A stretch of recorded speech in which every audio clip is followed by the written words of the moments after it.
அஸ்ஸலாமு அலைக்கும் வரஹ்மத்துல்லாஹி வபரகாத்துஹு. நம்ம இன்றைக்கி ஒரு ஜவ்வரிசி உருண்டை செய்யலாம். இந்த ஜவ்வரிசி உருண்டை வந்து ரொம்ப ரொம்ப ரொம்ப வயிற்று புண்ணு ரொம்ப நல்லா ஆற்றும். இதில் தேங்காய் பாலோடு சேர்த்து சாப்பிடும்போது டேஸ்ட்டும் சுவையும் ரொம்ப ரொம்ப அருமையாக இருக்கும். இந்த உருண்டை வந்து நம்ம எப்படி செய்யலான்றதை நம்ம முழு வீடியோவில் போய் பார்க்கலாம் வாங்க. இந்த ஜவ்வரிசி உருண்டை பண்ணுறதுக்கு முதல்ல நம்ம தண்ணி கொதிக்க வச்சுக்கிறோம். நான் வந்து ஒரு கிண்ணத்தில் தான் எடுத்திருக்கேன், நம்ம விருப்பம் தான் அது. ஒரு கிண்ணத்தில் எடுத்திருக்கேன். தண்ணி நல்லா கொதிச்சோடனே நம்ம ஒரு 1/4 மணி நேரம் இதில் சுடு தண்ணியை ஊற்றி பெரட்டி ஊற வச்சுருவோம். ஊறினோன்னா நம்ம உருண்டை பிடிச்சி வேக வைக்கலாம். தண்ணி நல்லா இந்த மாதிரி கொதிச்சாச்சு, அடுப்பு ஆஃப் பண்ணிக்கலாம். இப்போ நம்ம அதை கொதிக்கிற தண்ணி எடுத்து நம்ம இதில் ஊற்றிக்கலாம். ரொம்ப ஊற்ற இப்போ நம்ம அதை பெரட்டி வைக்கிற அளவுக்கு, சும்மா அந்த ஜவ்வரிசியை பெரட்டி வைக்கிற அளவுக்கு தண்ணி ஊற்றினா போதும். இதுக்கு அளவுகள்லாம் கிடையாது, பெரட்டி வச்சா போதும். இப்படி பெரட்டி வச்சோம்னா இது ஊறிடும். ஒரு 15 நிமிஷம் அப்படியே இருக்கட்டும். நம்ம இதை அமுக்கி வச்சிடலாம்.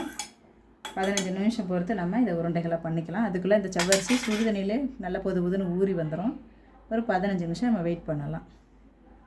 இப்போ நம்ம 15 நிமிஷம் ஊறிடுச்சு. இது நல்லா பொதுன்னு ஊறி வந்துருச்சு. இப்போ நம்ம இதை உருண்டை பிடிக்கலாம். அது உள்ளே நம்ம ஸ்டப் பண்ணுறதுக்கு தேங்காய் திரி வச்சுருக்கோம். இப்போ அதில் நல்லா ஒரு 2 ஸ்பூன் சர்க்கரை சேர்த்துக்கலாம். நல்லா உள்ள தேங்காய் பூ சர்க்கரை சேர்ந்தால் ரொம்ப நல்லா இனிப்பாக நல்லா டேஸ்ட்டாக இருக்கும். அதுக்கு கொஞ்சமாக நான் ஏலக்காய் பொடி போட்டுக்கிறேன். இது சக்கரை போட்டு அரைச்சி வச்சுருக்கேன். ஏலக்காய் பொடி சேர்த்துக்கேன், அவ்வளோ வாசனை நல்லாயிருக்கும். இதை நம்ம கலக்கி வச்சுக்கலாம். இதை இந்த ஜவ்வரிசியில் உருண்டை நம்ம வந்து ஸ்டப் பண்ணணும். அதுக்காக நம்ம இதை கலக்கி வச்சுக்கலாம். இப்போ நம்ம இந்த உருண்டை உருட்டுறதுக்கு நம்ம தண்ணியில் கையை நல்லா தண்ணியில் நனைச்சிக்கிடுவோம். நனைச்சிக்கிட்டு நம்ம இப்படி எடுத்து நல்லா இப்படி பிணையலாம். நல்லா அப்படி பண்ணிவிட்டு கிண்ண மாதிரி பண்ணலாம். நம்ம அதை நல்லா அப்படி பண்ணி நல்லா இப்படி வட்டமாக பண்ணிக்கலாம். நம்ம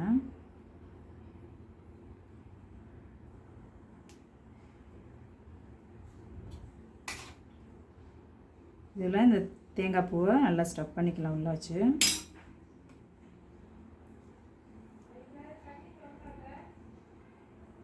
நல்லா அப்படியே உருண்டையாக உருட்டிக்கிறோம். அப்படியே வச்சு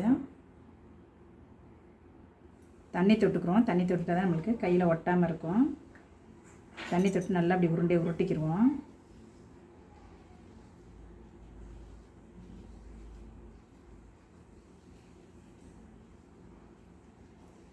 இந்த மாதிரி உருட்டிட்டு நம்ம வாழை இலை எடுத்துக்கிறோம். இட்லி பாத்திரத்தில் வாழை இலையில் நல்லா அழகாக அப்படி வச்சிடலாம். இந்த மாதிரி உருட்டி உருட்டி எல்லா உருண்டைகளையும் நம்ம இந்த மாதிரி வச்சுக்குவோம் வாழை இலையில். இதே நம்மளை இந்த இப்படி உள்ளங்கையில் வச்சு இப்படி நல்லா பல்ல மாதிரி பண்ணிக்கிறோம். பல்ல மாதிரி பண்ணிக்கிட்டு அது உள்ள நம்ம இந்த தேங்காய் பூ வச்சுக்கலாம். இதை நம்ம இந்த தேங்காய் பூ வச்சு பாலோடு சேர்ந்து சாப்பிடும்போது ரொம்ப டேஸ்ட் ரொம்ப அருமையாக இருக்கும். உடம்புக்கு ரொம்ப நல்லது, குளிர்ச்சி. இந்த வெயில் காலத்தில் வயிற்று புண்ணெல்லாம் நல்லா ஆற்றும் நம்மளுக்கு.